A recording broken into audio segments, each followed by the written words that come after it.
Hello students, तो आज हम हमारी इम्पोर्टेंट रिएक्शंस का में आगे की रिएक्शंस स्टार्ट करते हैं। तो आज की हमारी इम्पोर्टेंट रिएक्शन है विलियमसन सिंथेसिस। विलियमसन सिंथेसिस में हम क्या लेते हैं? विलियमसन सिंथेसिस में रिएक्टेंट के रूप में हम सोडियम एल्कोक्साइड लेते हैं, जैसे कि RCH2O नेगेटिव Na पॉजिटिव, और इसकी रिएक्शन जब हम एल्काइल हैलाइड के साथ करवाते हैं तो हमें ईथर मिलता है। तो इसमें किस तरीके का मैकेनिज्म होता है, चलिए वो देख लेते हैं किस तरीके से ये रिएक्शन प्रोसीड होती है। तो यहाँ पे हम क्या करते हैं, यहाँ पे इस R की जगह पे हम कोई भी C2H5 C3H7 यानी कि कोई भी एल्काइल चेन एल्काइल ग्रुप ले सकते हैं। तो यहाँ पे हमने मान लो C2H5 ले लिया, तो C2H5O नेगेटिव Na पॉजिटिव, ये हमारा क्या है? Sodium alkoxide. जो सोडियम एल्कोक्साइड है उसकी रिएक्शन हम एल्काइल हैलाइड के साथ करवाते हैं, यानी कि क्लोरोइथेन के साथ करवाई हमने मान लो, तो हमें हमारे पास हुआ क्या है? NaCl रिमूव हुआ है, और मतलब सोडियम क्लोराइड तो बाहर निकला है, और C2H5O C2H5 यानी कि ईथर की फॉर्मेशन हुई है। ये ईथर होता है, ईथर का फंक्शनल ग्रुप होता है ROR। तो यहाँ पे ये एक एल्काइल ग्रुप, एक ये एल्काइल ग्रुप, बीच में ऑक्सीजन, तो ईथर की फॉर्मेशन होती है और NaCl रिमूव हो जाता है। तो हमने यहाँ पे किया क्या है, हमने जो C2H5O नेगेटिव Na पॉजिटिव है, यहाँ से जो Na है वो रिमूव किया है, यहाँ से क्लोरीन रिमूव किया है, और यहाँ पे ईथर की फॉर्मेशंस की है। ठीक है, तो यहाँ पे हमारा कौन सा मैकेनिज्म फॉलो होता है? यहाँ पे जो होता है हमारा SN2 मैकेनिज्म फॉलो होता है। अब SN2 मैकेनिज्म एग्जैक्टली होता क्या है वो तो मैं आपको आगे की वीडियोज़ में करवा दूँगी। ठीक है, लेकिन थोड़ी सी इसकी जानकारी ले लीजिए। जो SN2 मैकेनिज्म होता है उसमें हमारे पास न्यूक्लियोफाइल लेते हैं हम। न्यूक्लियोफाइल का अटैक किसके ऊपर करवाते हैं? एल्काइल हैलाइड के ऊपर करवाते हैं, तब हमारा लिविंग ग्रुप बाहर निकलता है और प्रोडक्ट की फॉर्मेशन होती है। तो सेम उसी तरीके से लिया गया है यहाँ पे C2H5O नेगेटिव Na पॉजिटिव।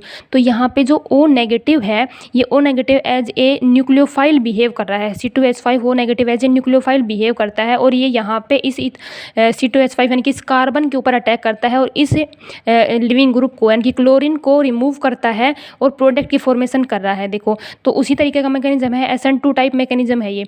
तो इस मैकेनिज्म में हम क्या करते हैं, न्यूक्लियोफाइल का अटैक इस कार्बन के ऊपर करवाते हैं और लिविंग ग्रुप को रिमूव करते हैं और ईथर की फॉर्मेशन करते हैं, और साथ में NaCl बनता है।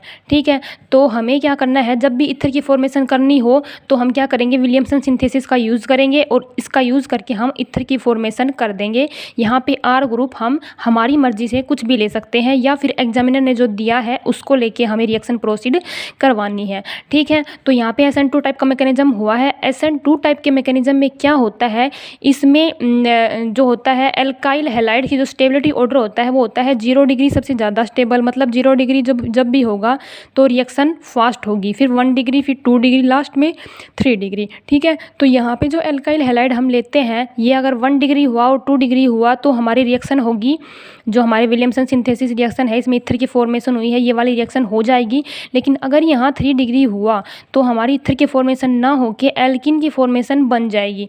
ठीक है, क्योंकि यहाँ पे ये हमारा रिएक्शन बहुत ही स्लो देता है। ये जो रिएक्शन है ये फास्ट नहीं देता। 3 डिग्री, 1 डिग्री और 2 डिग्री ही ये रिएक्शन फास्ट देते हैं। ठीक है, तो आपको आई थिंक आपको समझ में आ गई होगी। तो अभी ये रिएक्शन हमारी विलियमसन सिंथेसिस हो चुकी है। अब हम आगे की रिएक्शन देख लेते हैं। एक और रिएक्शन आज हम करेंगे HVZ रिएक्शन। ये भी बहुत इंपॉर्टेंट रिएक्शन है एग्जाम पॉइंट ऑफ व्यू से।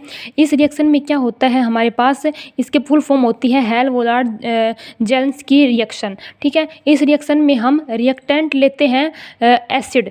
ठीक है, कोई भी एसिड लेते हैं, यहाँ पे इधर साइड R ग्रुप अटैच होगा हमारा RCH2COOH एसिडिक ग्रुप है ये। ठीक है, इसके रिएक्शन जब हम करवाते हैं Br2 और फॉस्फोरस की प्रेजेंस में और वाटर की प्रेजेंस में, तो हमारा बनता क्या है, ये हमारा एसिडिक ग्रुप है पूरा। इसके अगले वाला कार्बन हमारा कौन सा है? अल्फ़ा कार्बन, और अल्फ़ा कार्बन के ऊपर जो हाइड्रोजन अटैच होते हैं उनको क्या बोलते हैं? Alpha hydrogen. तो इस रिएक्शन में हम करते क्या हैं, जो अल्फ़ा हाइड्रोजन होता है उस हाइड्रोजन को रिमूव करके हटा के हम उसकी जगह पे हेलोजन्स ऐड करते हैं। ठीक है, तो हमने वही करना है, इस हाइड्रोजन को हटा दो यहाँ से और यहाँ पे ब्रोमीन ऐड कर दो। ठीक है, ब्रोमीन हमने ऐड कर दिया, हाइड्रोजन को हटा दिया, और हमें क्या मिल गया? अल्फ़ा ब्रोमो प्रोडक्ट मिल गया, मतलब अल्फ़ा पोजिशन पे हमने ब्रोमीन ला दिया है। ठीक है, तो अभी हम इसका एक एग्जांपल ले लेते हैं। एग्जांपल के तौर पे जैसे कि यहाँ पे जो R ग्रुप है हमने उसको चेंज कर दिया। हमने क्या किया, यहाँ पे ले लिया CH3CH2COOH। ये हमारे पास क्या है?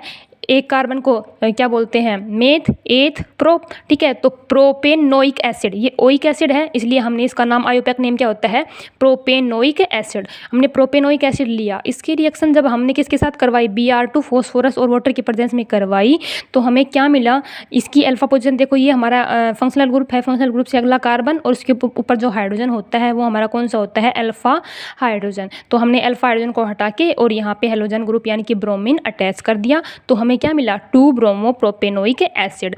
तो जब भी हमें सिंपल ओइक एसिड से और ब्रोमो मतलब अल्फा पोजीशन के ऊपर ब्रोमीन लगाना हो, अल्फा ब्रोमो प्रोपेनोइक एसिड बनाना हो तो हम किस रिएक्शन का यूज़ करेंगे, हेल-वोलार्ड-जेलेंस्की रिएक्शन यानी कि HVZ रिएक्शन का यूज़ करके हम इसकी फॉर्मेशन, प्रोडक्ट की फॉर्मेशन कर देंगे, ठीक है। तो आई होप आपको ये वीडियो अच्छी लगी होगी, आपको आज की इंपॉर्टेंट रिएक्शन समझ आई होंगी। अगर आपको आज की रिएक्शन समझ में आई है और वीडियो अच्छी लगी है तो प्लीज़ वीडियो को लाइक करें, चैनल को सब्सक्राइब करें और शेयर करें। Thank you.